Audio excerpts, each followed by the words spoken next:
Almost a year ago, I brought up this idea when we were all hanging out. I'm just like, wouldn't it be fucking great if there was a sitcom with brown people and people that looked like us, right? And David's like, okay, so then do it. Hold up, what you mean we gotta slow down? You gotta keep up when you get down. Don't care who flex the hardest.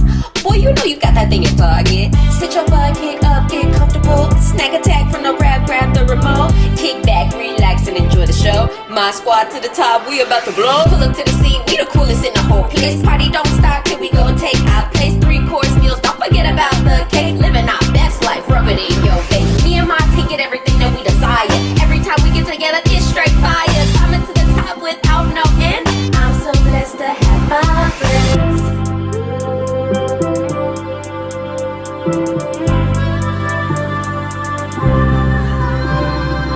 I'm so blessed to have my friends. My name is Sam, and I play Maya in Asking for a Friend. My name is Jasmine Seals, and I play Luna. I'm Dahlia Salman, and I play Jordan. I'm David, and I play Danny. I was the weirdest child to have ever lived. I was stubborn, I was impulsive, not much different from what I am today. Whenever I would want something, I would create presentations in order for my parents to give me what I want. I don't even remember the first time I met Sam, but she was just always there, you know. She could be stubborn, yes, but she is so strongly opinionated, but in the most amazing way possible. Like she's able to have any type of conversation, and she's really funny. She's really crazy but funny. Sam could be a bitch, bro. Yo, full one from the top if David doesn't fuck up again. I'm just gonna say that out. Like, they try to give me shit, but you don't want to work with Sam past 10 p.m. Don't do it. She has her moments where she's just like very, she's like opinionated, and she, you know, she can sometimes try to become the director, which is fun. But yeah, Sam's cool. She's chill. Hey, I'm Sam, and you're watching Disney Channel. I hate her. I know she's gonna be ratchet. I knew when I casted her, she's gonna be ratchet. Like, she's determined. That's one thing that's amazing with her. As soon as she's like, something she has on her mind and what she wants to do, she'll go for it. And she won't let anybody stop her, especially if she loves it. All I know is that I want to be here, okay? I have no prior experience. I don't know how I'm going to pay for this. All I know is that I'm taking day by day, and I actually want to be here and I want to learn, right? And they're like, okay, cool. And they called me back in for a PA, and I was like, that's fine, I don't care. Am I in the school? Good. Am I doing theater? All right, then. As I got to know Sam, like, she was the hardest working person in the whole ensemble. Like, she was the type of person that really like fought to be there every day, and not only in class but just in her personal life. So Sam is one of the hardest working people I've ever met, and she's dope. Yo, Sam just took the biggest shit at Target right now. No, she was waiting in there. As a child, I was very independent and defiant. Like, my mom always tells the story about how I slapped my father at 9 months because he dropped me. A pouty child too. Like, I was in T-ball as a kid and I hated it. I was only there for the Twinkies and the Capri Sun after the game. There's just times where she just makes me laugh so much. It's so hard to be in a scene with her and not break my character. Oh my gosh. No. Tell me you remember what? But besides that, even if it's not like those types of moments, I love connecting with her as a scene partner, as a character, and as my friend. She's like one of the best people ever. She's the only one in the cast that's not a fire sign. She's a water sign. She's a Cancer. So she kind of evens out all our energy. When all of us do like stupid shit or say stupid things, she's like, yeah, relax. She kind of grounds us. I love Jasmine. She's the sweetest person you will ever meet. Remember that one day when all my jokes flopped? Like, literally one after the other were not funny. And you kept catching them too. Like, what's going on with you? Really? Yeah, you don't remember that? No. It was like a day where I just was not funny. And it was funny because I wasn't funny. she's not gonna say she's a comedian, but she is. She knows how to be so spot on these lines, and like she understands like the timing and everything about it. But she's also such a grounded person, so sweet. You never feel judged around her or anything like that. You can be yourself so fully, and it's so great, so sweet. What the nasty burp? I'm so sorry. Oh, I thought you farted. I wasn't breathing, so you're fine. Whoa, I felt that from the depths. I was definitely energetic. Like, I love to be outside. As soon as I get home from school, I want to play outside. Like, there's no... Just drop the book bag, go back outside, play it with my neighbors, or whatever the case may be. Super, super energetic. I love performing in any type of way. Like, I always found myself doing some sort of performance for my family, or by myself in the living room. I just always found myself doing something within that. And I remember we weren't too close. Like, we were friendly, but we never were too close in terms of like talking out of class or anything like that. But I do remember her being utterly and ridiculously talented with a scene she performed for our class. I don't know what the scene was called, but I just remember it being so amazing, and I'm like, holy shit, this girl's going places. And I actually remember seeing Dahlia. I'm like, oh, she's pretty. I want to be her friend. You know how you have like those friend crushes? I was like, oh, she'd probably be a cool friend.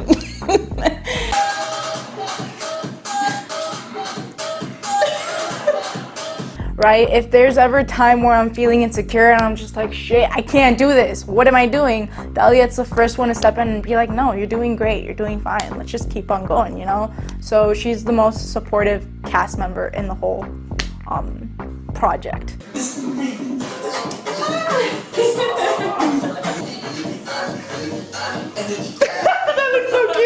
She was my go-to for the dancing, you know, like we need her dance moves. Within the last year, Dahlia has become like truly one of my best friends. I remember when the quarantine hit, we started doing these Zoom calls like every Sunday, and like it's been almost a year. I trust her with my life. Like I love her so much, and I appreciate her. She knows me in and out. I know her in and out. She's definitely an OG for sure.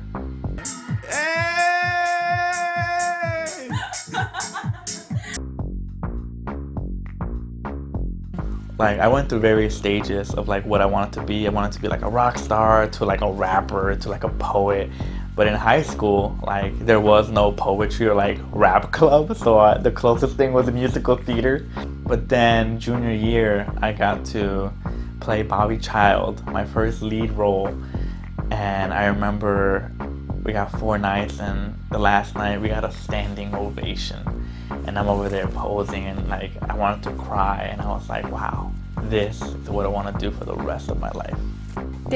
Working with David is really interesting because even though he did direct the whole show, it's interesting because it's not a type of controlling directing, it's a type of directing where it's just asking you questions and prompting you to think more about your character. It's not you're not asking the person to do specific things, you're prompting them to make choices about the character. This is the intro of the episode, right? This tells us what it's gonna be about.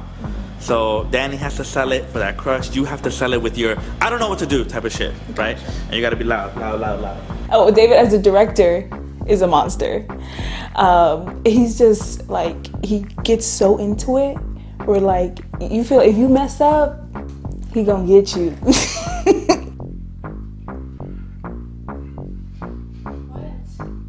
Put one on at least. Put one on, and then the other one, while I'm talking, you putting on the other one. The whole idea is that you're just taking it, you're not saying shit, and then boom, you fucking hit me. Like, he's really just like, all right, y'all need to be on it, make choices, you know. And it's good though, it's good because it keeps us, you know, focused, it keeps us, you know, like, because we can have fun because we're friends, right? But he kind of, as a director, he kind of grounds us like, okay, yeah, we're having fun, but this is something, you know, real. We're trying to do something here. Dance. It was so good. It was good. No, we can do bigger, much more energy. We're just saying words. It gotta flow. It has to flow. He pushes you in the best way possible. Like, he wants you to succeed. It's not like, he's not greedy. He's nothing like that. When he creates art, it's because he truly believes in it.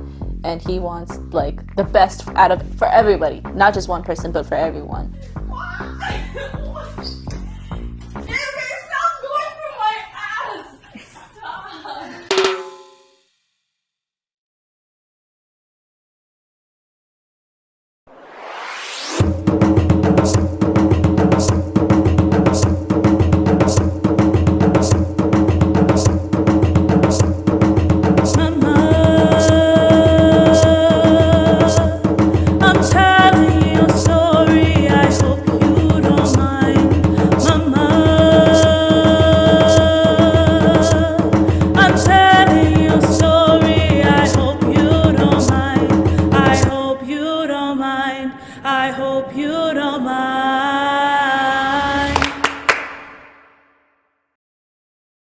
So I remember this moment very specifically. I was sitting in a theater building by myself. David just randomly comes up to me after his class or something. I think it was one of his, I don't remember what class it was, but he comes up to me, I was just chilling. He's like, I have a really cool idea. David just came up to me talking about this prompt, and it was the story of your mother, right? And he's like, I want to do something with this, and so here's a little prompt. Just tell me the story of your mom, right? And so we're like, okay, and so I write the story of my mom from all the stories that she's told me over the years, right? And then he's like, okay, switch it where it's everything where you said my mom, switch it to first person, right?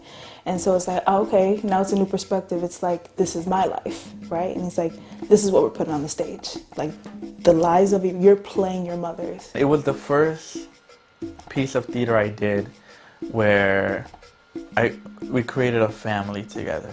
Like, we created a legit ensemble, right? Not that the prior plays didn't. Like, I loved all the people I worked with prior, but these were people who I could go to lunch with after. These are people who I could spend all day with, all rehearsal, and still want to talk to them after. Like, we developed this bond that was inseparable. And it was cool because everyone was pushing their limits. There were some people that knew how to sing, some people that knew how to dance, some people that knew how to write better. Like, everyone was really stretching themselves. Mama was the first full production I've ever been a part of, and it's the first full role I had the responsibility to bring to life and to connect with and to work on, right? So this was kind of a big deal for me. Oh, I was so nervous. This is the first time I would be really performing in front of a lot of people. I still remember this because I find it hilarious. David was he came in the room and he was like, I'm not going to tell you how many people are there. I just want you to come out there and perform, do what you got to do. You got this. I believe in you guys, right? He's like, I'm not going to tell you the numbers. Literally, 10 minutes later, he comes in, all right, we got 40 people. But it was only because, we had to add an extra rows because then our space got smaller, so he had to let us know for that. But I was like, 40, oh, okay. It meant reassurance for me that, I can do this. This work is something I'm capable of. And I'm capable of creating stories and making them come to life.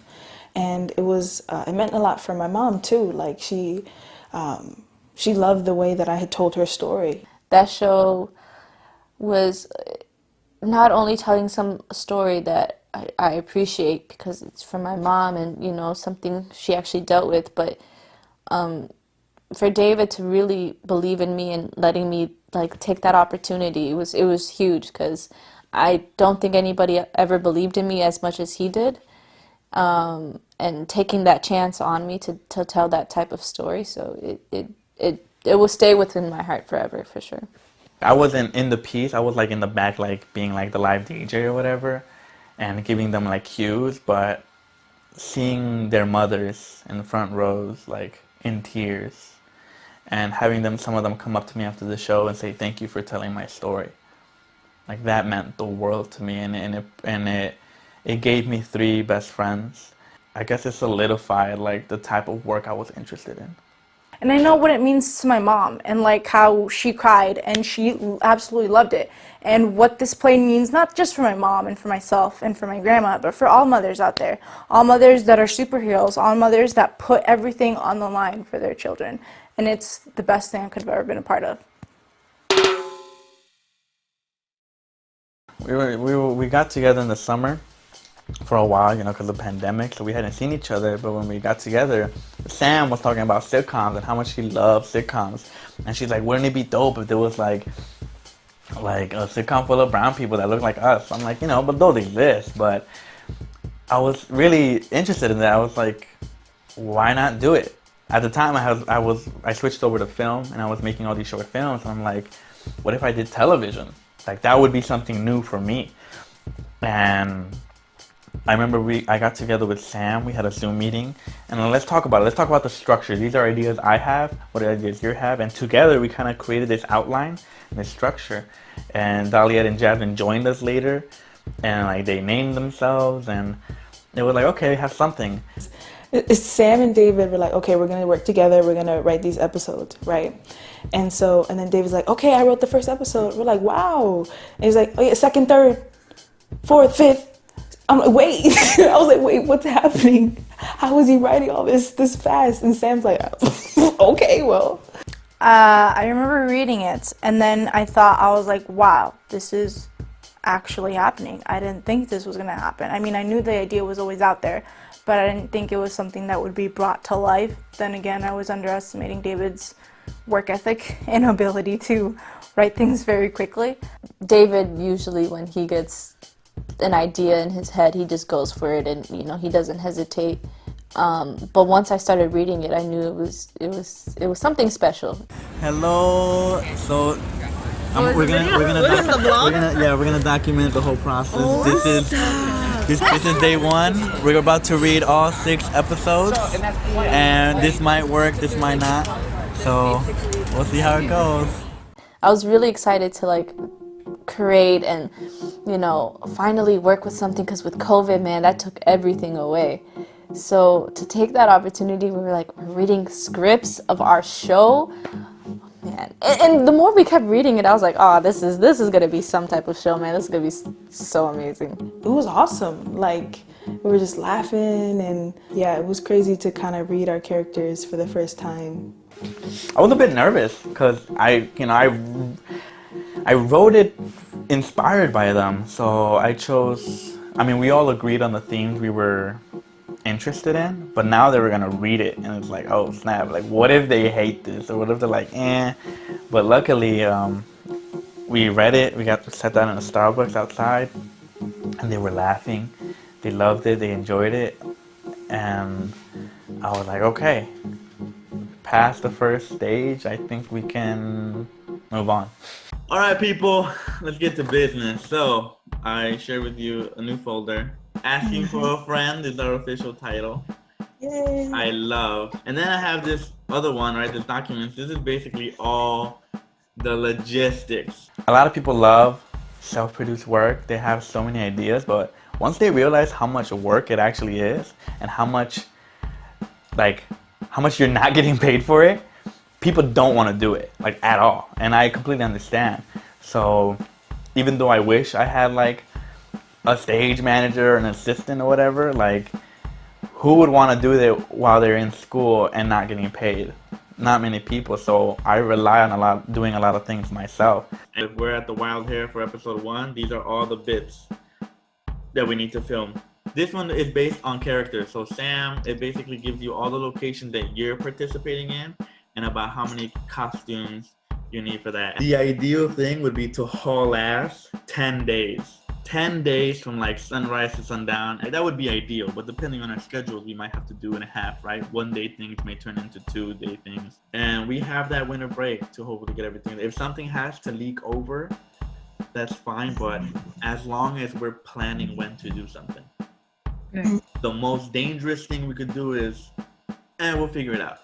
Right. It never happens. Scraps. This is mine. What? Oh, wow. David just pulls out all these little manila folders, and we're like, what is this? And we opened it up. It was all 6 scripts just put together, and it was just exciting. It was like, oh, we have paper in our hands. Holy shit.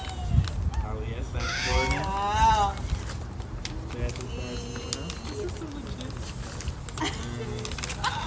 I was so excited just to have all the scripts and start memorizing and learning my lines and just getting all, digging into that. Oh, it was such a cool day. It was I don't know, getting our babies in our hands and stuff. So it was really cool. You know the Eminem commercial in the theaters? I think I know what you're talking about. You're cool. Shit, bro, you went all out. We talked about what this show means to us and what this show can potentially mean for other people and what we're bringing to life, and that was really exciting and very meaningful to me. The why was so important, right? Things were so gloomy. Every day the news was just flooded with just horrible things, and we're we gotta do this show because we wanted to provide joy and laughter in a time of grief and uncertainty. Like that was a thing we kept repeating, and having the scripts in our hand, like, with a solid confirmation of that's what we're gonna do. Look at that. Whoa, this is the For first each one right here. episode. It's like a birthday present. I swear to God. If y'all lose any of this, it's a $3 fee.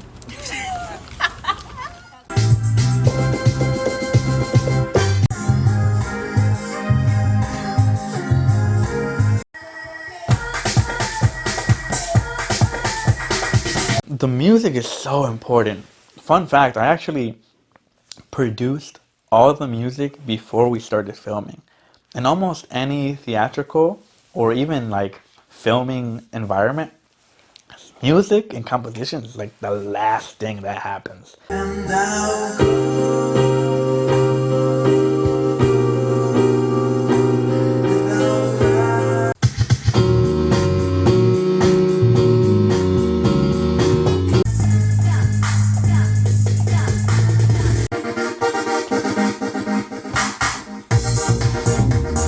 I knew that I wanted to make music an important part of the identity for the show. So if the Wild Hair was gonna be the group hangout, then it had to revolve around like reggae inspired music and like Afrobeat type music, Afro pop.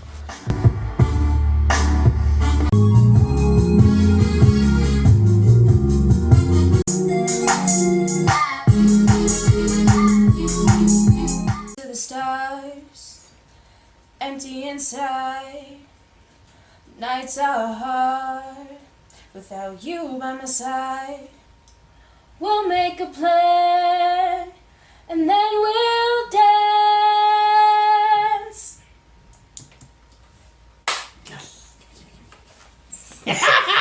I love Trinity. Trinity is one of the best vocalists I've ever known. I think the music of the show gave it a lot of personality. It gives just like an extra flavor to the whole thing. You know, I always feel like I could hear these songs in the end of like a Netflix romance movie or something, you know? When they add music and stuff to shows, you wanted to make sure it makes sense. It's not something because, oh, it sounds good. It has to make sense to the show. And I think David did a wonderful job doing that.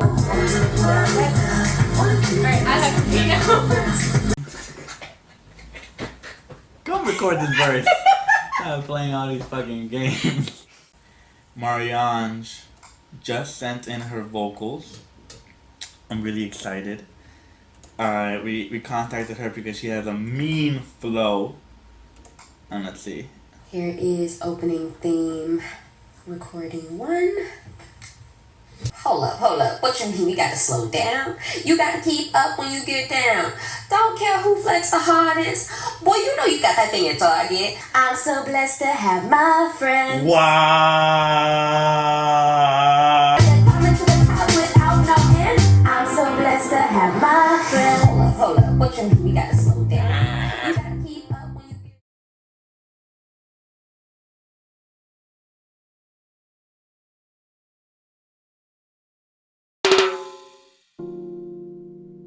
It was so weird, you know, wearing these masks and having to adapt to this new life, really, because it's kind of all based on fear. You don't want to get sick.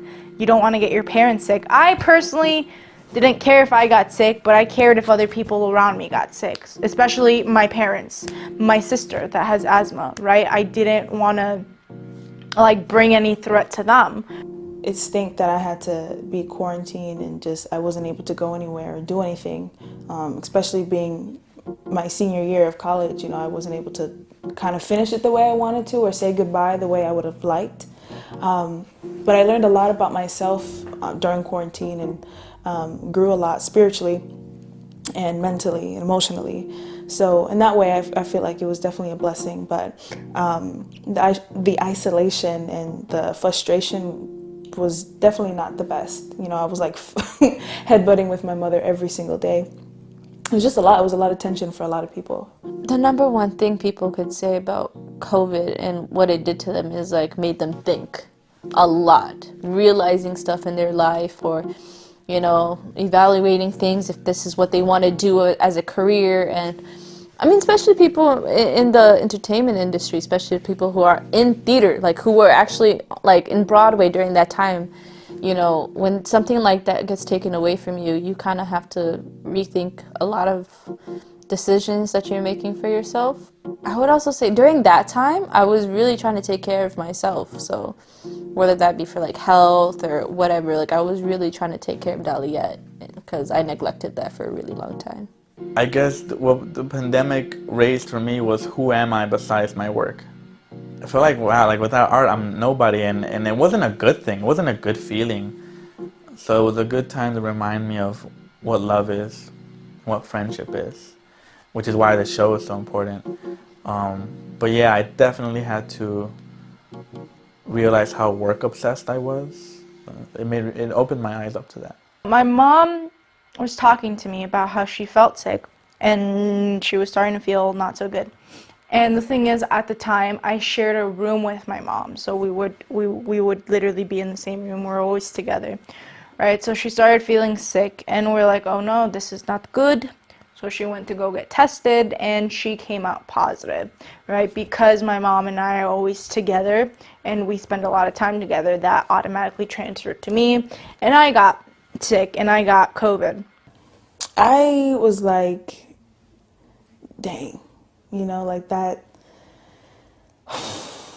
our worst fear, you know, like getting COVID. And now our friend has got it, you know, and I was just really just praying for her health and hoping that she got through it, you know, and but yeah, it was definitely intense. Like the first thing I thought is like, fuck, why Sam? Like, I don't know, like that's the thing that tripped me out. Like Sam is like the most hardest working person I know. She's a fucking warrior. Like she's a warrior. And then I also thought like, fuck, should we even be doing this? Like I really thought like, I was so, cause we had a whole schedule ready to go. We were gonna be done before Christmas. But then, you know, having Sam having COVID and her whole family got it, like, fuck, like it made me feel stupid thinking that we can pull something like this off in the middle of a pandemic. Like who are we, like ignorant ass kids trying to really like just do something when the whole world is telling you not to? I think with the anxiety of this pandemic hanging over our head, yeah, I had moments where like, maybe we shouldn't be doing this, you know? Again, I personally didn't care about myself. I'm young, relatively young. I could get through it. It was really just, it was annoying. It was tough at times. It was kind of shitty. It was actually very shitty. But it wasn't anything compared to what my mom went through. My mom was actually hospitalized at one point. So that was terrible, right? But for me, it was just, I just felt sick. It was just kind of a cold on steroids. But then I thought, I'm like, wow, this could not be the worst timing as to what was happening. But at the time, even though I knew the sitcom was about to film, I wasn't thinking about that, right? I wasn't thinking about whether or not we're going to film, whether or not it was going to get delayed. I was thinking about how this affected my family. I was quarantined in my brother's room, and my mom was quarantined in her room, and I was just focused on my mom and how she was going to get through this, you know. It was pretty shitty, but we both got through it. There's never a point where I'm like, got COVID, we can't do the sitcom anymore. No, because we're already at a point where we have done too much work to just let it go. I was just like, worst case, we delay. And that's exactly what we did. I felt like it was a test of the universe. Like, if you really want this, you gotta wait for it. And I was like, okay, let's do that then. All right, so I am on. Okay, GPS. Yeah, so I am on my way now to Priscilla's place for my subplots and my main plot. So, and I'm really nervous because it's the first day of shooting and I'm the first one to go. So this is a lot of pressure. But I was like freaking out in the morning for sure because I was like, God damn, this is a lot of pressure. The first one out.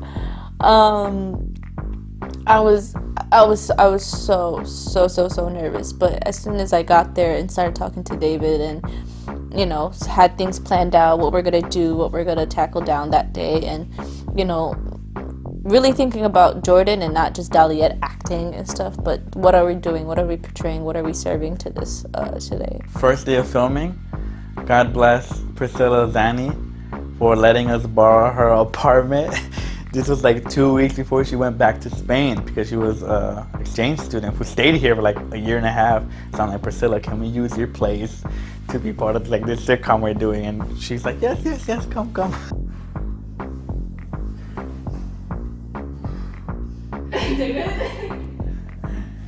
I just got to the good angle. Lauren Littlejohn came in later, who's another amazing artist. Love her to death. She's super hardworking. I've always wanted to work with her, so for her to come through was really dope. I love Lauren. She already knows.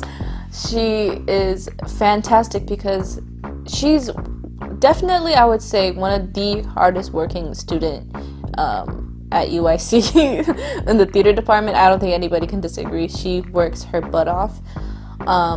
And I've always wanted to work with her in a scene like this before.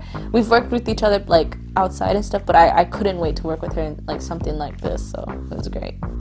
While I wait for my mom, and I told her that we have to leave the house by 11:30. This time we had Emma Beth Afterwork come here, aka BB, who was actually casted by Dahlia. We wanted to get, like a real Ethiopian immigrant in the shot, and she came through, and I remember she was so cute, she was so nervous, like, oh my god, you gave me so many lines, what the fuck? But she did amazing. It was so much fun working with her, and we got that done relatively pretty quickly, and we all ate together. It was so cool because it was like an Ethiopian, a Spanish person, a Mexican American person, an Ethiopian American. Like, it was like the United Nations up in that motherfucker. It was pretty dope. It was a fun time. It was really cool to have somebody from my community that, I don't really talk about theater and stuff within my community group because I feel like the first thing they're gonna say is like, oh, you need a backup plan. Like, that's not gonna help. You never know. And so it's really hard for me to, talk to them about that. So to have somebody from that and who actually has done acting in the past too, like that was really cool. And just to see somebody, step out their comfort zone and try something, and who did an amazing job too. It was really cool. It was a really cool day. Look at this goofy head here. She's like all late. She's like, oh, I'm booked and busy. I could be late. Look at you. Get the fuck out of here. Let's get into it. Let's get into it, man. All right, it's good to see all of you. It's good to see Sam alive and well with her big ass head. I came into this meeting knowing a lot more. Like, we had a 2-camera setup, and I'm like, oh, I need to worry about audio. Like, that was a big thing. So I came in with a lot more knowledge. I showed the cast a couple clips. I'm like, listen, this is what it's gonna look like, Sam. It's not gonna look like fucking Netflix. It's gonna be self-produced. But like I said, I think from here going forward, we'll be fine. I bought the processor. It's gonna get here tomorrow, and I'll be able to listen to everything. And then that's when I realized the whole like waiting, like pulling stuff back was actually helpful. I was like, oh shit, I needed this time to know how things worked, and I was really grateful. So I felt much more prepared. And also Sam was back. She was feeling good. She was cutting onions and shit. Just hearing her ramble for like 20 minutes straight, I'm like, yeah, she's healthy again. I got suspended in 6th grade. What? Wow. You got it.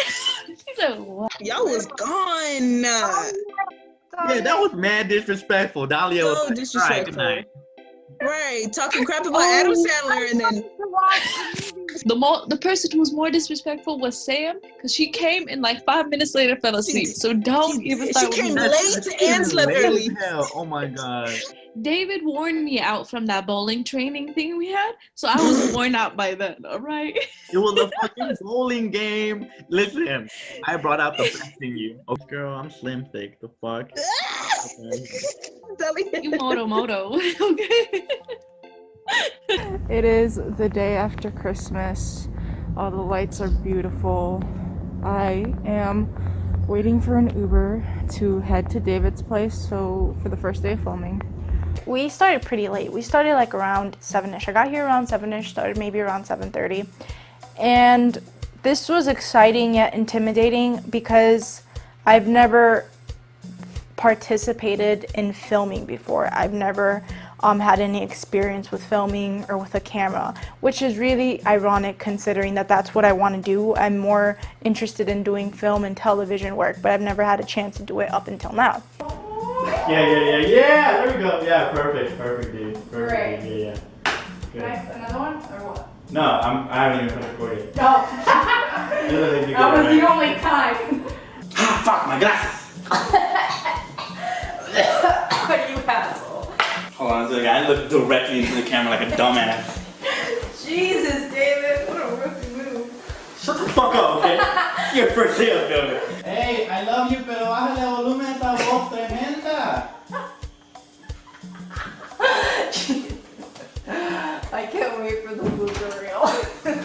So it was really interested to kind of see how filming works and how we kind of took it sort of section by section, scene by scene, and bringing it all together was very enlightening for me, and it was a learning experience. No, let's focus on what we're saying. Come on, let's go for it. What are we saying here? Okay. It's not even that fucking long! You gotta think it's half a page. Here. Before you do that, I gotta pee. Again, man! I drank too much horchata, bro. Fucking motherfucker. Hey, what's up, y'all? So I'm on my way to David's house because we're gonna start filming for the sitcom. You know, Mama Judy always coming clutch with the ride all the way to St. Louis. So we're on our way. We're about 17 minutes. So I'm excited. My hives cleared up because your girl broke out with hives yesterday, the day before filming, of course. But it cleared out. Jesus is Lord. I remember driving all the way down to St. Louis. That's where David lives. And I had like my little bag full of all my costume changes. I'm like, wow, this is real. Like, we're actually going and we're filming, you know? And so it was fun just to, it was very like structured the way everything was, like, you know, our different bits. And so I just had fun. This was a long day. Because we wanted to be location efficient. Because apparently I live in Narnia or like Louisiana, whatever the fuck. So the idea is like wherever we're gonna be at, we have to maximize our time there, so we don't have to make everyone's lives harder, right? So we started off with doing like the Danny Zumba stuff. That was so fun. That was actually our quickest segment. It was like, all right, placements, but boom. I love Zumba, so that was fun. Then we did Maya's cooking segment. Fun fact, Maya doesn't know how to cook, but I'm actually a fucking great cook in real life. I make some bomb-ass enchiladas. I have references, go check them out. The way David fake vomits is hilarious. He literally sounds like he's dying. Who died over And yeah, it was, and Sam kept like jumping the gun and. Here we go. Wait, damn, I ain't take action. Thirsty. When I say action, give a couple seconds before you. And when I say action, you wait a couple seconds after. Damn, you haven't learned shit today. Maya cooking, take one. See, I told you. Wait, damn! I'm not even in my fucking seat. It was just so funny. We are portraying these characters, but I'm telling you, man, we be laughing like that even like after we cut the scene and everything, and we still be cracking up at like everything. So. Escribimos. With your thick thighs. I can't fit. Your thick thighs gonna not save your life when you shit yourself, dog. Stop. Oh my goodness. And Sam was like, yeah, but it's not gonna be on Netflix though. I was like, what the fuck? This is like dope ass shit. Like, these are amazing shots. And she's like, yeah, but it's like on Netflix. We went to the park. We suck at basketball. Like, I was talking all this shit, but I couldn't make a single shot. I'd like to finish this within the next 10 minutes. Preferably today, David. In the show, you know, we look great. We look like we're scoring a lot. But in reality, people need to stop asking me if I play basketball, because in the bloopers, you can see why I don't play.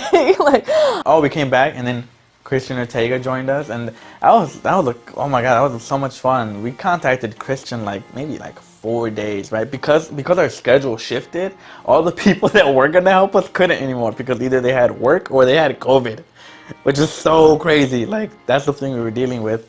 But luckily, Christian came through. I called him a couple days before, and he's like, yeah, I'll come through. And not even like sending him the script or anything.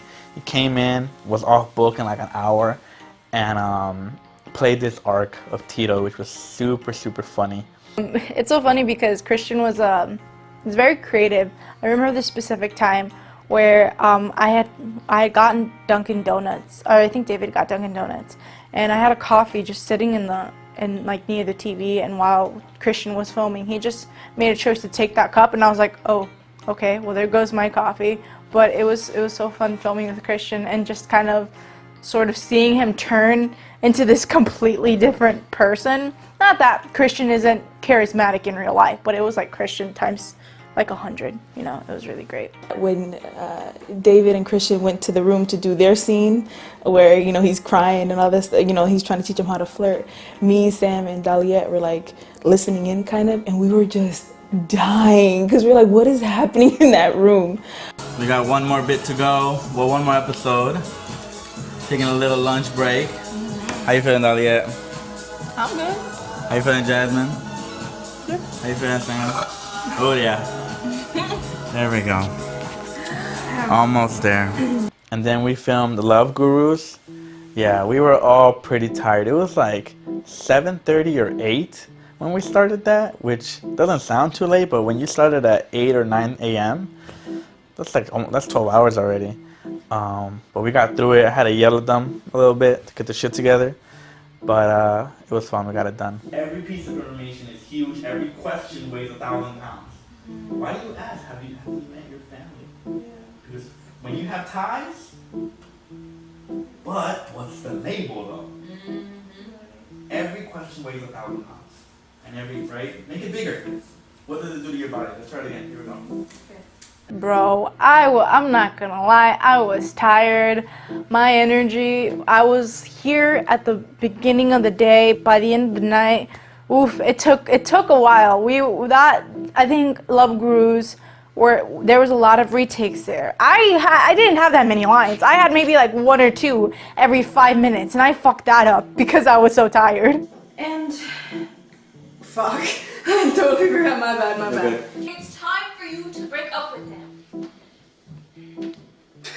No, I got it. Because that's like the only episode where we had like monologues, like long things to memorize. And I'm very about the words. Like I want to get the words right. That's just like the voice actor in me. I need to get the words right. And so when I wouldn't get the words, I would just get frustrated. And David's like, just, what are you saying? You know, I'm like, I don't know what I'm saying. I know this one. Why am I blanking? And I really don't know this monologue. Like, it doesn't matter. But I finally figured it out and just like, you know, just was honest and said the heart of what the monologue was saying. So I just remember being frustrated that I didn't know it by heart. Or do you want me to just like take that moment like and then? No, the way you were doing is fine. So I can say my hear line. you while the camera's still on her. Okay. Okay, that's true. Okay. Let it leak into you. Okay. Let it leak into you. Take your time. Take your time. Remember, it's passionate, but it's not fast. Yeah. Good. Yeah. Good. That was really good.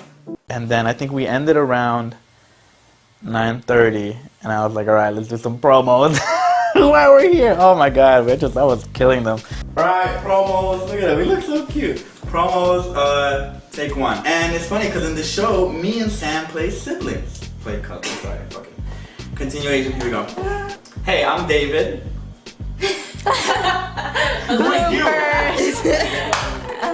Okay.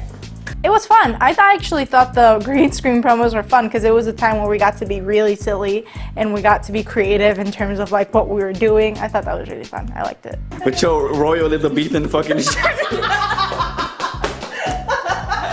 Sorry, I had to say that. Every Monday. Horrible. Come on, man. How you gonna let the energy drop? Energy high. Energy high. 6 episodes Every Monday. Where on YouTube see that? Yeah. Yeah. So high energy. Honestly, I did. It was that same day. Yeah, also doing like the transition scenes was cool. And I didn't even realize until later. I was like, oh, it's the people who have the main and the subplot who are together. I'm like, that makes sense. I was tired. I can't really like fully remember how I felt about it, but Oh, sorry. Greasy. That's not your dress. Really? I hate you. Okay, Miss Jordan, boom, boom, and then you see each other. And because we're doing a double shot, the reactions can't be at the same time. They gotta be a bit separate. So first, I want to see yours. You see here? Yeah, that was a fun day. We came through UIC. Shout out Guillermo Duarte, one of the homies, man. I love Guillermo. He hooked it up to get into the UIC facility, which I'm pretty sure was illegal at that time. But we're not gonna talk about that because I don't know when it happened. He came through. He helped us out. Wendy Madrigal, also a trooper, came through to help us out. We just we wanted to do like 2 little quick cameos for Jordan's subplot. And we got that done relatively quickly. We're just so appreciative of their help. They're both amazing people. Tell me. Sorry. Wait, why do you what?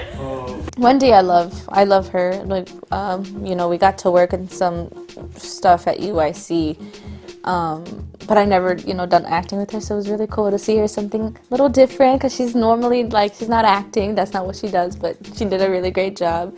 Guillermo, like, I've never fully, like, met him and, like, talked to him like that, so it was really cool to just meet somebody new and, you know, somebody who actually appreciates our work and who's very supportive too, so it was really, really, really nice to have around.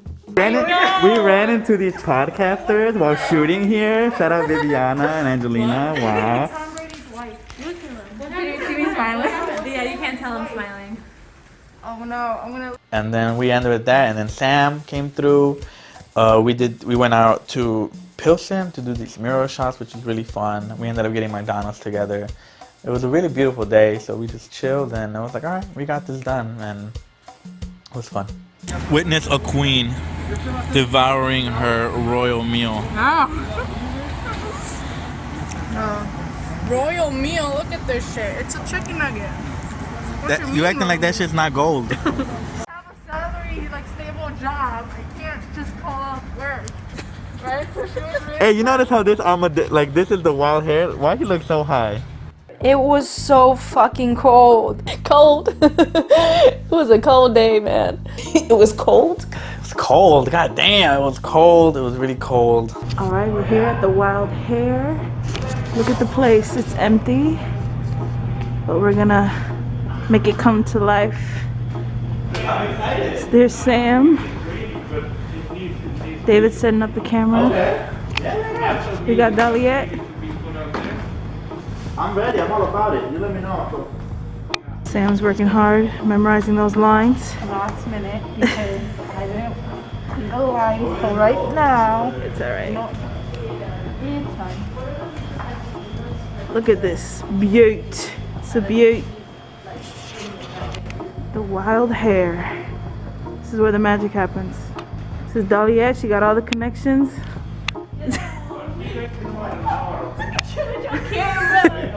Okay.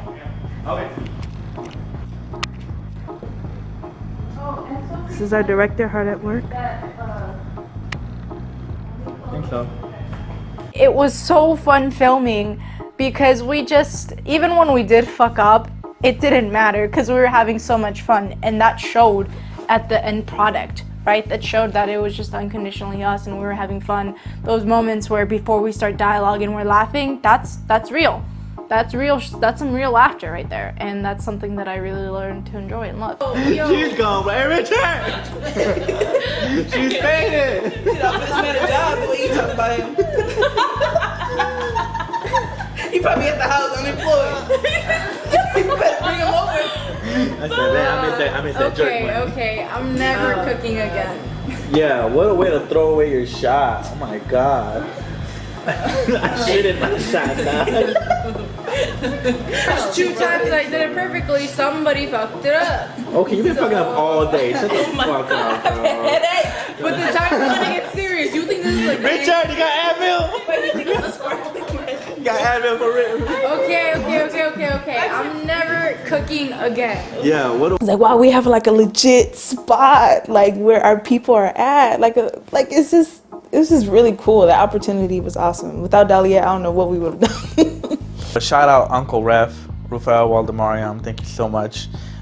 He's the owner of this like iconic reggae club on the north side of Chicago in Wrigleyville. This is like the second location, if I'm correct. And I love this place. I actually visited the Wild Hare like 4 times in the summer while they were open for a brief time. And oh man, it's such a beautiful place. Such a beautiful place with a culture and music and good food. And I told Dahlia, I'm like, yo, this has to be the hangout for this. Like every sitcom has like the signature hangout. And she's like, yeah, we can make that happen.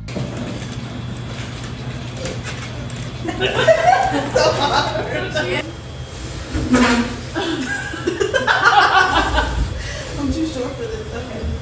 No. A year ago on this day, we were about to tell the world about Mama. Are you serious? We were barely gonna tell them about Mama. It's a big announcement tomorrow. Wow. And now we're gonna do a bigger announcement in March. That's insane. The Mexican flag, whatever. And we did it. This bitch didn't notice she hung up the shit backwards. He literally, the directors are like, all right, so what you're gonna do, you're gonna take the flag, you're gonna hit it right here and right here like that and stare at it. I'm like, all right, I'm gonna do what the director But said. I told them. That's both of y'all's fault. It is both of our fault. We're both stupid. We're both stupid. She came up like red, white, and green. And I'm looking at the footage, I'm like, oh my god. So I mean, I flipped it, yeah. but we were both fucking stupid. Like we're both not Mexican enough. Hey, my name is David, I am Sam. I'm Jasmine. I'm Dahlia. and we're here to present to you the brand new trailer for our original sitcom, Asking for a Friend. Hold up, what you mean we got slow? You gotta keep up when you get down. I don't care who flex the hardest. Boy, you know you got that thing in your dog. Get comfortable, snag attack from the background. Dead. My squad to the top, we about to blow the tipsy. We don't want to sit in the place. Party don't stop, and we gonna take our place. I love it. Dang. Ain't living our best life, rub it in your face. Me and my team get everything that we desire. Every time we get together, it's straight fire. Without no Yes. Dang.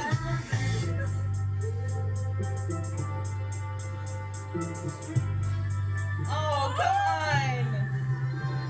I love that. Oh, is that the trailer? No, I can't deal with this. I'm going. I've always pictured myself being a film actress and a TV actress, but it wasn't until I saw that where I'm just like, this is actually a possibility for me. This is a career that I could pursue. It may not be the same thing, it may be different, it may be smaller, it may be huge, but it made me realize that all the struggles that go into being an artist, all of the rejection, all of the discouragement that you, if that's even a word, that you get while being an artist is worth it when you see yourself creating art with the people that you love. I remember just being like in awe. Like I was like, what? This is crazy. Like this is an actual sitcom. Like what? Do we have a whole theme song? Wow. Yeah, it was really cool to see that for the first time. I knew. I mean, we knew from the beginning, like, this is something special. But when I saw that, I was like, this is incredible. We went on to film the boxing bits. That was super funny, which was actually a rewrite. We were gonna do this like whole like hotel sketch, whatever, but we just couldn't because of like location and pricing. So we're like, fuck it, let's just do this boxing thing, and it actually worked out for the best. This is like everyone's favorite bit of episode 1. I remember just I was trying to be really in it, like, because you know Luna's a Golden Glove champ, right? So I was really trying to like live in that and like be like, okay, I know what I'm doing, right? Action.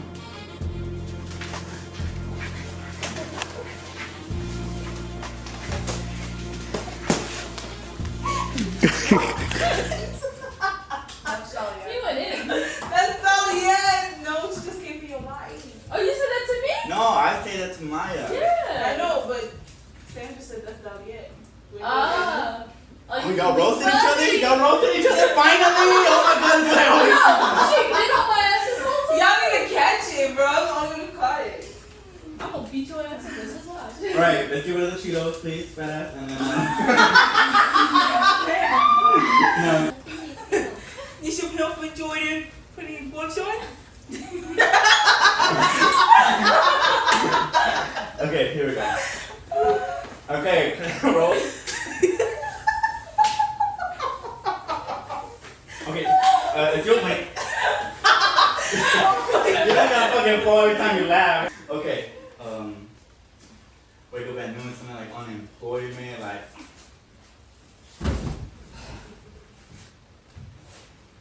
Who's next? Then we did Luna's subplot, which once again was funny. It was gonna be in Luna's place, but we didn't find the Luna's place, so we just did it here again. Pull out a mattress, had Dahlia tackle her like a bunch of times. Once again, I had to yell at them a little bit. Couldn't get the shit together. You just gotta keep drilling it. It's not there. No, it's not there. So you gotta keep drilling it until you guys find it. And also, too much slapping. What the fuck? What is it, acting one? Yeah, way too much slapping on all of y'all. Didn't realize that. Don't slap it. Here we go. And Jasmine, you're doing great. And action. Only just carrying the show. Yes. What? See, you complimented me and then I messed up. Okay. Jasmine, your ass right now. Thank you. That's what fills me up. Okay. In the name of Derek Sanders. We had a whole last episode discussing this. So you don't think I know the difference? That's what I wrote it, motherfucker. And so that's what happened. So now I'll just use this pobrecita shit up in this mom vibe. Come on. You like Coke? Yes, I'm good with that. I'm like, man, I'm over here again. No. It's like, whew. That's right. Jasmine came back the next day. We had Jackie Nowotnik join us. Once again, I hit her up that week. I was like, oh my god, I need to find the mom for Jasmine. Because like I said, like, in a pandemic, right now, nobody wanted to act or anything, or all of our choices were very limited.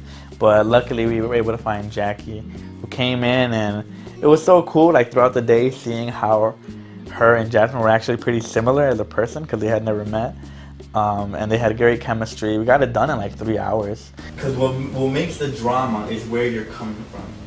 You're coming from a motherly state of having abandonment issues. And you're coming from a place where they don't believe in you, and then you feel like you're not being listened to. Mm-hmm. And that's what's colliding, actually. Seeing Jackie, like I never met her before, but she was really fun to work with, and just like down to earth, really down to just really support and be there. I had you, Michael Mimiet. Yup, you too. Blooper reel. Oh, that was hard, sorry. All right, we getting ready for the last day of filming. Yeah, asking for a friend. All right, I'm sorry for doing too much. Hey, it's Tito! Look at him! He made it, man of the hour. It's the documentary. Go ahead. Oh, this is behind the scenes? Mm-hmm. Oh, what's up? What's up? I didn't know. This is not my house. Right. Oh, he got the little tie and everything. He ready to leave Bible talk. All right. He's like, come as nerdy as possible. I was like, bet. Yeah, I went out to Pilsen, which is where Jasmine lives, and we had her roommate Sarah and her boyfriend Russell come through and help us out. So mad at myself. Wait, what? So we have a wager.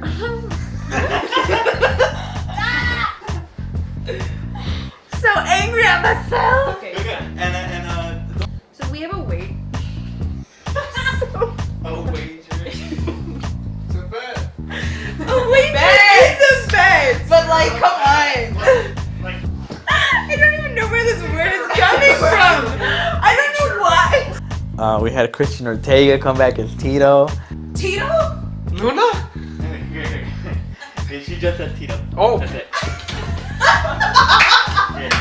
Originally, that wasn't written, like the Tito arc. Like it just so happened that Christian was available that day again, and we're like, you know what, let's do this arc with Tito, and I rewrote the episode to match that, and it was so fun, so funny. Everyone was such a pleasure to work with. It was our last day of filming too. I was like, wow, we're done. It's really. Think about. It's like really, like, Yeah. to be honest. Yeah. and encourage one another, and that through him we can prevail. He's literally going in circles. Good. So funny. You're on a roll. I know.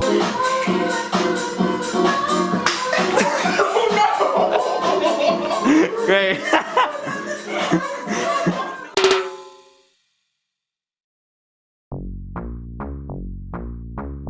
Episode 1, we wanted to come out with a bang. We wanted to be like, this is who we are. This is our relationship to each other. I think the themes of the bucket list is kind of just to live your best life, you know, regardless of circumstances, regardless of maybe not now, but if not now, then when? Yeah, the themes very much are like, you know, just live to your fullest, you know, do it with friends, do it with people you love.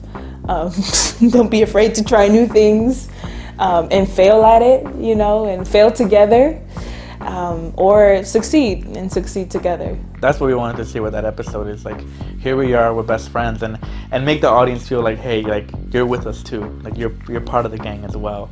The bucket list was just a good introduction. It was really fun. The themes in episode 2 is just finding out what love is for like each person, and how they view love, or you know how they want love, or you know things like that. Just basically, what is love? Because on the one side of it, we talk a lot about how love can be so great, so fulfilling, fill you with joy, but at the same time we talk about the struggles and what we can do to get through those struggles, and if it's even worth to get through those struggles. You know, it all depends on the relationship with the person. For scene work and for my character, I feel like that was my favorite. I feel like you really get to see Jordan in a more vulnerable state a little bit, and how she really feels. She's always very open about her opinions, and you know she'll tell you how she feels, but this one, like in that moment where she talks about love, like you see this little bit vulnerable side of her that I don't think she shows often and stuff, but it was really cool to do. I really liked it. The beginning and endings of love, right? We have Maya deciding whether to stay or not with, you know, the angel and devil voice, and then you have Danny who's like trying to build up courage and confess his crush to Jordan. Hey, fun fact, Dahlia hated that shit in the beginning. She didn't tell me in our first read through, but we had one of our Zoom meetings and she admitted that she wasn't a fan of the idea of Danny and Jordan. And I get it, I understand. But one of the things I told her is like, we gotta do it because we don't see couples that look like us on screen. You always see like the hottest dude and the hottest girl together, and like they're like meant to be together, when in reality, like love and relationships is so complex. And I'm like and Dahlia's taller than me, and like, you know, with different ethnicities, I'm like, this would be totally cool, and she was on board. But man, that first scene we had to do, the first scene we filmed together was in episode 3, where like they have that where she's teaching him how to flirt. That shit was hard, bro. I thought that our friendship chemistry would like guide us through that, but no, bro, it was definitely awkward. So we had to like be like, hey, I trust you, I love you, we gotta do this together. And after that, it was much more easier, but oof,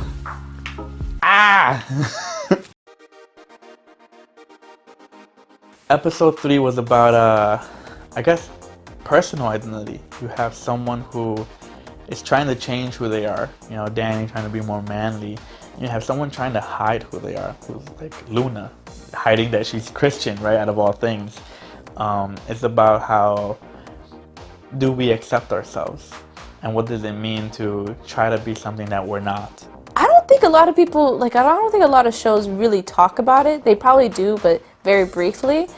So to dedicate a whole episode to a man being comfortable and owning who he is and saying, yes, I am a man, and yes, I love Madonna, that doesn't make me less any of who I am. It's interesting because so mad at Luna because as a Christian, why would you hide that? Like, Luna, girl, get it together. But it was fun because I got to see her figure out her faith, and it reminded me of when I was figuring out my faith.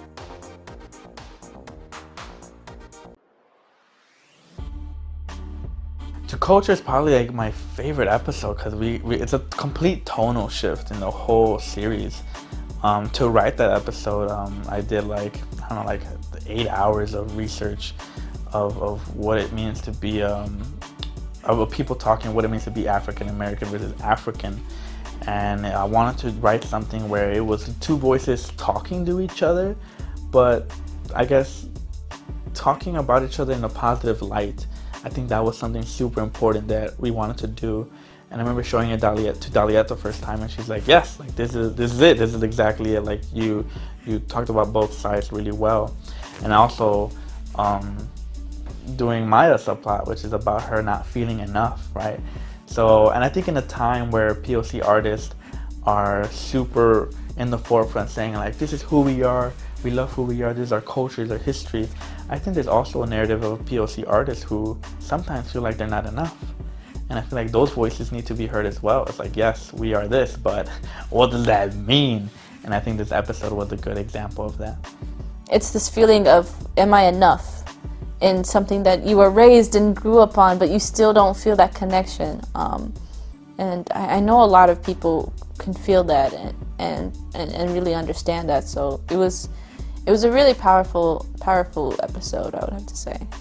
This is the episode I resonated with the most because it is my life.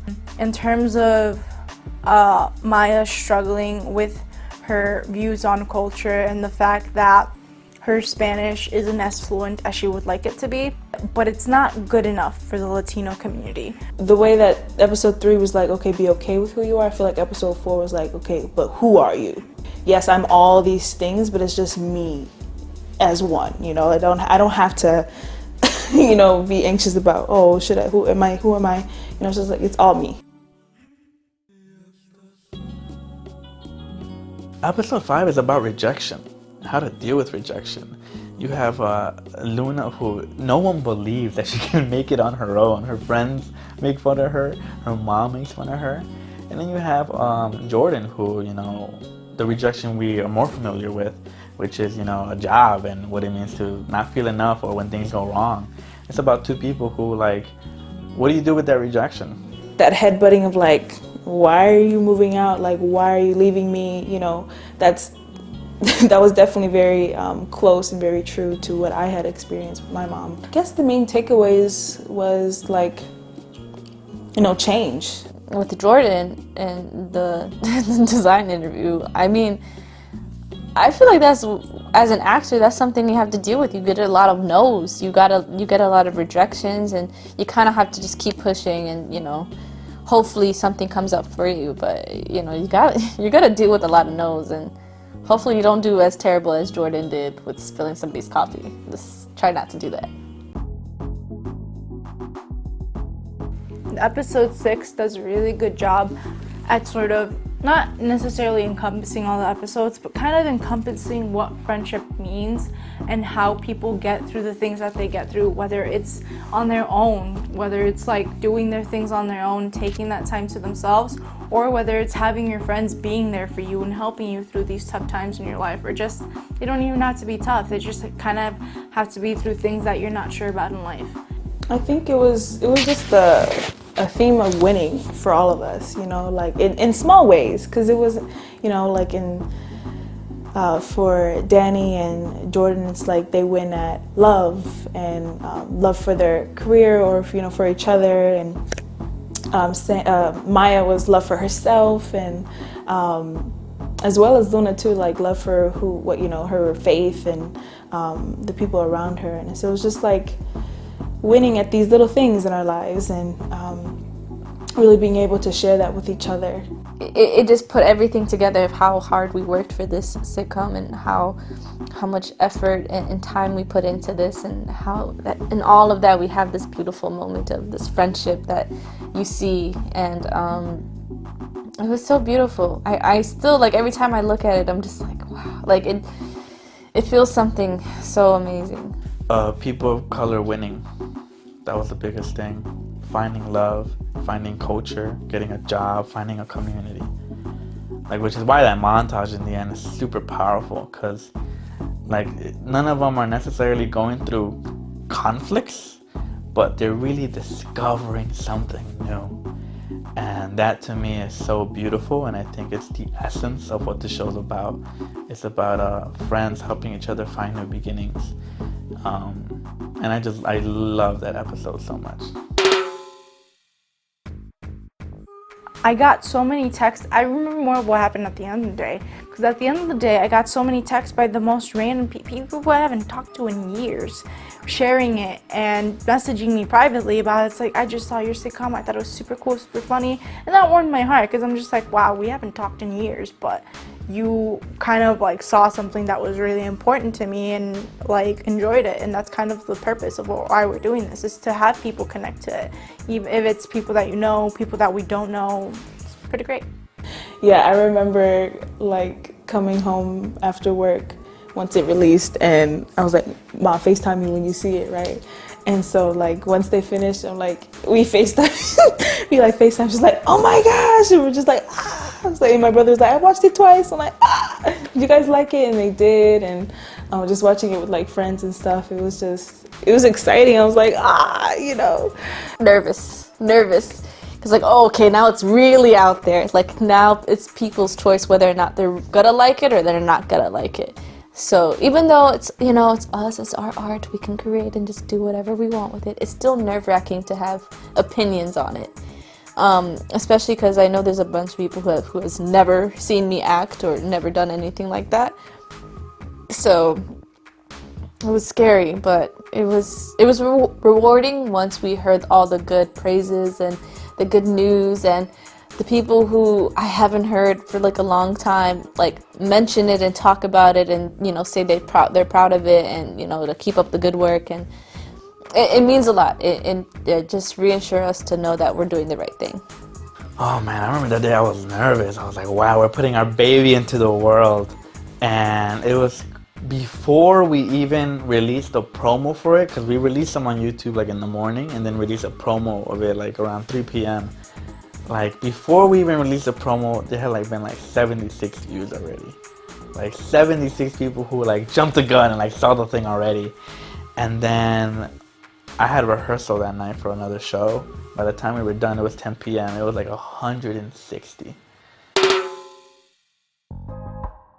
What was that thing? What's that thing that Dave Chappelle said? Sometimes you have to be a lion in order to be the lamb you truly are. Like when I direct, I'm like a lion. Like I try to be so, you know, strict and organized and punctual about shit, so I can be myself. And I think Danny was a perfect example of that, just being careless and living in the moment. That's what I appreciate about Danny. I stress a lot, I overthink a lot of things, I'm very but being Danny, I could just have fun.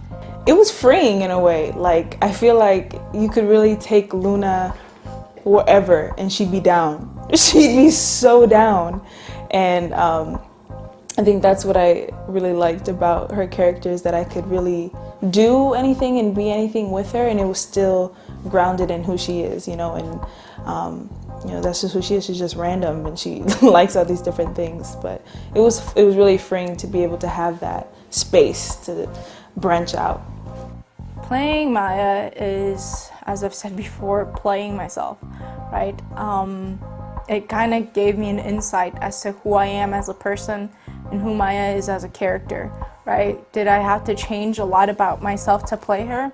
Not really, no. It was just unapologetically me for the most parts, you know. She's impulsive, she's stubborn, you know, she's happy, joyful, right? And it's the same thing that I feel I am within my own person, and I love kind of showing the world who I am and who this character is. Easy was being there for my friends. That's something I would say Dahlia does. Like I love being there for my friends and helping them in anything that they need, you know, advice or whatever it may be. But the difficult part was just how honest and like very open she was to her opinion and not holding back, and very confident with herself with that. That was like, it wasn't, I wouldn't say like difficult, but like it's not me. That's not like, I think Dahlia hides away from that. I don't know why I'm saying Dahlia, but you know, me. Like I hide away from that. This show is literal dream come true to me. I've been watching sitcoms for as long as I can remember. I've loved the connections and the friendships that they portray, right? I love that there's people that go through all this stupid shit, but it doesn't matter because you have your friends that go through that exact same shit with you. And it's what makes life so special, that you have those people that you care about and that you do all these things with the people that you love. It's the best when you're just a part of something that you really love, that you were able to kind of have like a hand in and in creating, and with people that you enjoy and who you trust creatively as well as like personally, you know. And again, like it was just another reassurance that this is something that I can do and this is something that I'm capable of. As an actor in this pandemic, like there was not a lot of opportunities for us. So creating something and just acting again and just being around people that I love and I care about gave me back that happiness that we lost, that I lost and felt during the time of COVID. It just proves to me that we can create the art that we want to see. We don't have to wait for anybody. We don't have to ask for permission. We don't have to wait for access. So many people feel like they can't do what they want to do. And I think with us doing the sitcom, it's proof that you can. It made me realize how much I love working with my friends and how much it's important to create opportunities for underrepresented people in this industry and in this platform. A lot of this sitcom is us just being us, you know? It's us being friends, doing our shenanigans. The only difference is that we have a script. That's about it. We're family. Like, the more we hang out, the more we get to know each other and whatnot, like the more I realize how these people will forever be in my life. Like I cannot stand like us not being together. I would be so devastated. Like it became a family. Yes, Luna and Paris. I need Luna to I just need her to go on a big adventure. No, but I just hope that we can make more episodes and maybe make them longer. I don't know, and just a lot more adventures and like plots where more of us are together, and yeah. It got me like interested in like not only acting but like the producing side and really learning about what I can do and what I can create and how I can you know, what can I put into the project and stuff. So just being able to do that again would be amazing. What I'm hoping for season 2 is to like make it happen. Like that's the biggest thing I care about, is to make it happen. I'm a big believer in self-produced work. I hate the idea of fitting in somewhere. The only way we can create true art that is as interesting and relevant as we are is us. I just want to see more adventures, and I want to see more opportunities for people of color, and that won't be possible unless you guys go donate to our season 2 campaign. One step at a time, we all end up fine. 2 steps at a time, free your mind. We are the dancers, love is the answer. You could be my blessing. So just one last question, do you love me? 'Cause I love you too. City lights calling, they want you to, yeah. Do you love me? 'Cause I love you more. Starlight calling, answer the door. Hola, hola, slow down, slow down. Hola, hola, slow down, slow down. Look around, it's so cute. Look around, it's like you. One step at a time, we all end up fine. 2 steps at a time, free your mind. We are the dancers, and love is the answer. You could be my blessing. Just one last question. Do you love me? 'Cause I love you too. City lights calling. They want you to, yeah. Do you love me? 'Cause I love you more.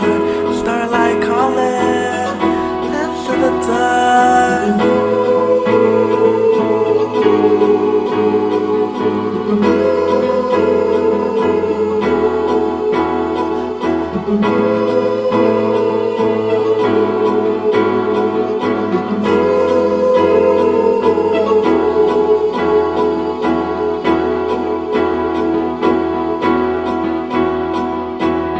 No one told us to do this. No one told us how to do this. But yet we fucking did it.